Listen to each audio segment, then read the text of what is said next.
السلام علیکم ورحمۃ اللہ۔ میں سبین اشرف یوٹیوب چینل پر اپنے تمام سامعین کو خوش آمدید کہتی ہوں۔ آج جس موضوع پر میں نے آڈیو ریکارڈ کی ہے اس کا عنوان ہے شریعت میں ایمان کا معنی۔ کون سا ایمان معتبر ہے؟ ایمان کی جائے قرار قرآن و حدیث کی روشنی میں۔ آج اس موضوع پر میں ایمان کے بارے میں آپ سے تفصیلی گفتگو کروں گی، جس کا تمام عنوان قرآن و حدیث کے حوالے سے ہوگا۔ سورہ آل عمران میں حرم کعبہ کے متعلق آیا ہے، جو حرم کعبہ میں داخل ہو گیا وہ امن و امان میں آ گیا، اور جو امن و امان میں آ گیا گویا وہ خوف و خراش سے نجات پا گیا۔ اللہ تعالیٰ نے ارشاد فرمایا ہے، اے ایمان والو، اللہ اور رسول اللہ صلی اللہ علیہ وآلہ وسلم سے خیانت نہ کرو اور نہ اپنی امانتوں میں خیانت کرو۔ اسی طرح نبی اکرم صلی اللہ علیہ وآلہ وسلم نے ارشاد فرمایا ہے، جس نے اللہ تعالیٰ کی وحدانیت اور محمد صلی اللہ علیہ وآلہ وسلم کی رسالت کا اقرار کیا وہ جنت میں جائے گا۔ اقرار کا مطلب یہ ہرگز نہیں کہ زبانی لا الہ الا اللہ کہتا رہے۔ اگر دل اس کی تصدیق نہ کرے گا تو یہ لا الہ الا اللہ کہنا اللہ تعالیٰ کے ہاں معتبر نہ ہوگا، کیونکہ بقول اقبال، ہرت نے کہہ بھی دیا لا الہ تو کیا حاصل، دل و نگاہ مسلمان نہیں تو کچھ بھی نہیں۔ کون سا ایمان معتبر ہے؟ اس سے قبل کہ ہم اس بحث کی طرف آئیں کہ کون سا ایمان معتبر ہے، ہم پہلے شرح عقائد سے مومن کی تعریف کا ذکر کرتے ہیں۔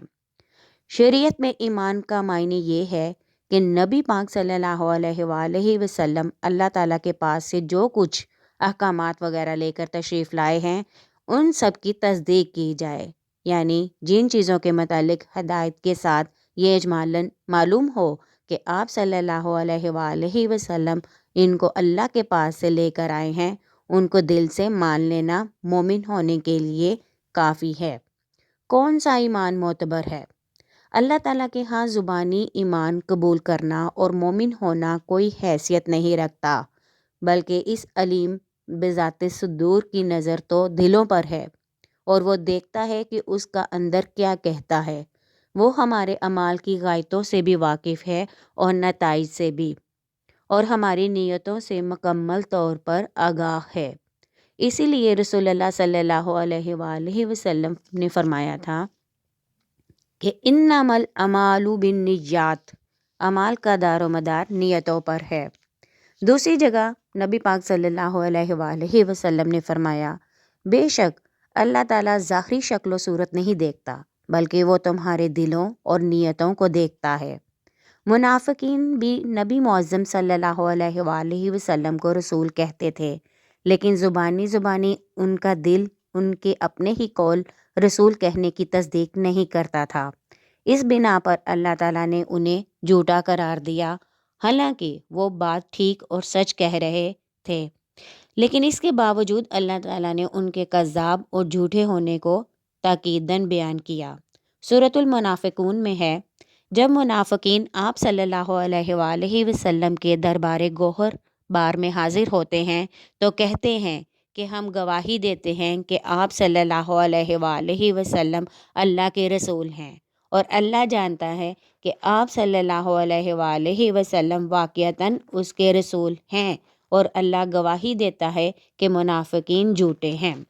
سورۃ آل عمران میں ہے، ایک اور مقام پر انہی منافقین کے متعلق فرمایا، جو ان منافقین کے منہ اور زبانیں کہتے ہیں وہ ان کے دلوں میں نہیں ہے۔ معلوم ہوا کہ اللہ کے ہاں قدر و منزلت قلبی تعلق کی ہے، نہ کہ زبانی کلامی تعلق کے دعووں کی۔ اس لیے کسی نے دل سے نکلی بات کی اثر آفرینی کو کیا خوب انداز میں بیان کیا ہے، آہ جو دل سے نکلتی ہے اثر رکھتی ہے، آہ جو دل سے نکلتی ہے اثر رکھتی ہے، پر نہیں طاقت پرواز مگر رکھتی ہے۔ منافقین کا وتیرہ تھا کہ وہ مسلمانوں کو باور کراتے رہتے تھے کہ ہم بھی پکے مسلمان ہیں۔ سورۃ البقرہ میں ہے، اور کچھ لوگ ایسے ہیں جو یہ کہتے ہیں کہ ہم اللہ پر، قیامت کے دن پر ایمان لائے ہیں، حالانکہ وہ مومن نہیں ہیں۔ مندرجہ بالا آیات اور احادیث سے معلوم ہوتا ہے کہ ایمان کا تعلق دل سے ہے، فقط اقرار باللسان ایمان نہیں ہے۔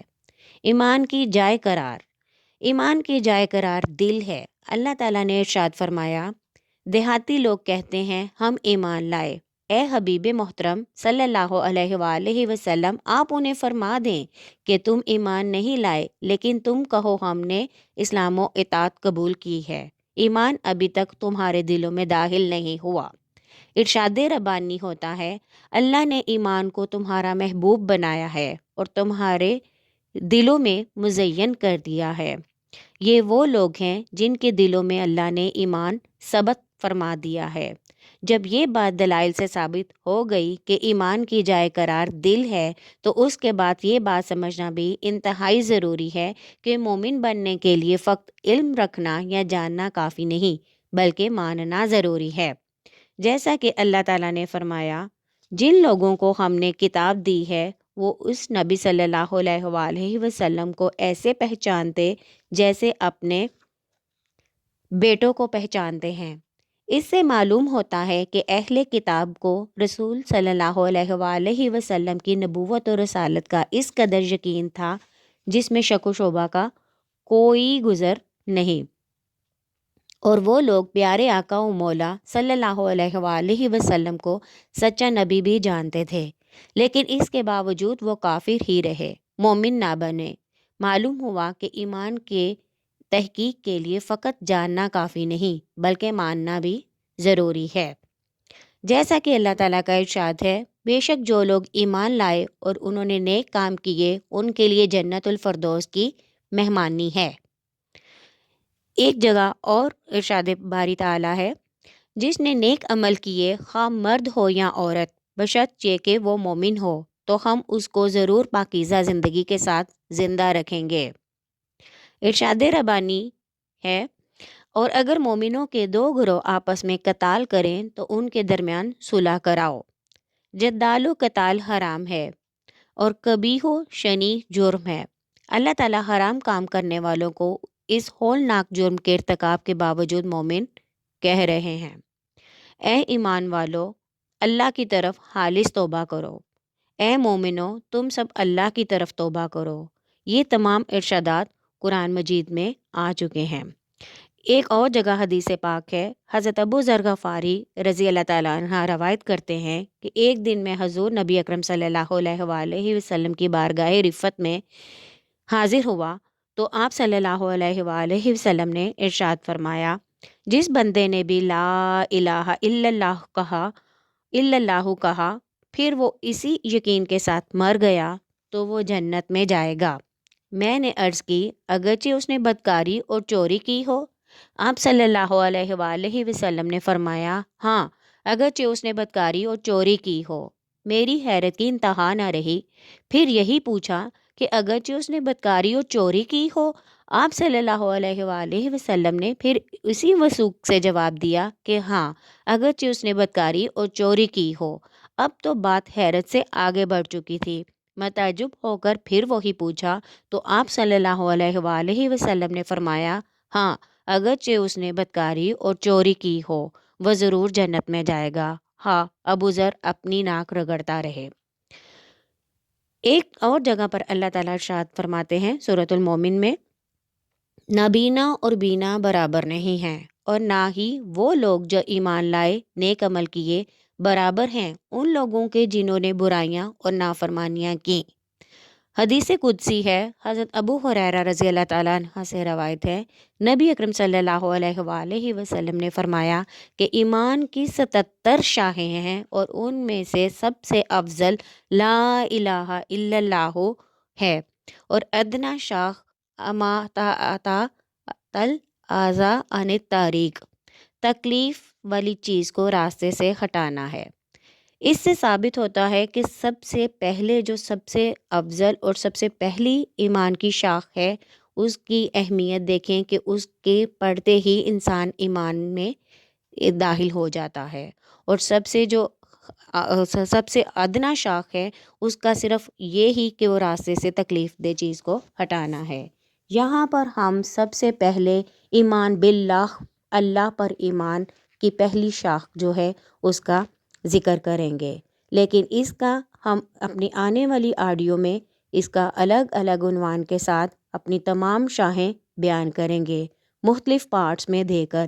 آپ ہماری آڈیو کو سنتے رہیں، ہمارے چینل کو سبسکرائب کریں تاکہ ہماری تمام ایمان کی 77 شاہیں جو ہیں وہ ایک ایک کر کے آپ کو اس کا نوٹیفیکیشن ملتا رہے اور آپ وقت پر اس کو سنتے رہیں۔ یہاں پر ہم نے ایمان کی تعریف کی ہے آپ کے سامنے کہ کون سا ایمان معتبر ہے اور ایمان کی جائے قرار کے بارے میں یہ آڈیو تیار کی گئی ہے۔ آپ کی آنے والی آڈیو کا انتظار کریں اور انشاءاللہ جلد ہی آپ کو آنے والی آڈیو مل جائے گی۔ اس کے لیے آپ ہمارے چینل کو لائک کریں، دوستوں کے ساتھ شیئر کریں اور سبسکرائب کرنا ہرگز نہ بھولیں، اور اپنی رائے کا اظہار کریں اور اپنی مسائل کے لیے خاص طور پر کمنٹ میں جا کر لکھ کر اپنے لیے دعا کروائیں۔ شکریہ۔